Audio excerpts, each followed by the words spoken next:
વાત કરીએ આણંદની તો આણંદના ખંભાતના વત્રા ગામેથી ગ્રામજનોના સ્વાસ્થ્ય સાથે ચેડા કરતો મુન્નાભાઈ એમબીબીએસ પકડાયો છે।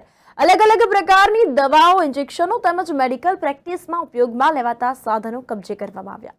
આણંદ એસઓજી પોલીસે આજે ખંભાત તાલુકાના વત્રા ગામે બજારમાં કોઈ પણ પ્રકારનું મેડિકલ સર્ટિફિકેટ ન હોવા છતાં દવાખાનું ચલાવીને ગ્રામજનોનું સ્વાસ્થ્ય સાથે ચેડા કરતા મુન્નાભાઈ એમબીબીએસને ઝડપી પાડીને વધુ તપાસ હાથ ધરી છે।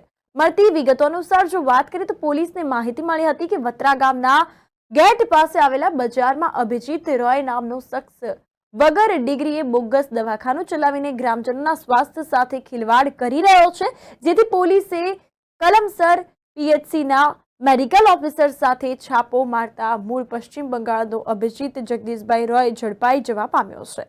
તેની પાસે ડોક્ટર તરીકે સેવા આપવા માટેનું ગુજરાત મેડિકલ કાઉન્સિલનું રજિસ્ટ્રેશન અંગેનું પ્રમાણપત્રની માંગણી કરતા તેની પાસે આવું કોઈ પ્રમાણપત્ર નહીં હોવાનું જણાવ્યું હતું, જેથી પોલીસે તેને અટકાયતમાં લઈને તપાસ કરતા દવાખાનામાંથી અલગ અલગ પ્રકારની દવાઓ, ઇન્જેક્શન તેમજ મેડિકલ પ્રેક્ટિસમાં ઉપયોગમાં લેવાની સાધન સામગ્રી વગેરે મળીને કુલ 11,297 રૂપિયાનો મુદ્દામાલ કબજે કર્યો છે, જે જપ્ત કરીને ખંભાત રૂરલ પોલીસ મથકે ગુનો દાખલ કરવામાં આવ્યો। આ અંગે વધુ તપાસ હાથ ધરાઈ છે।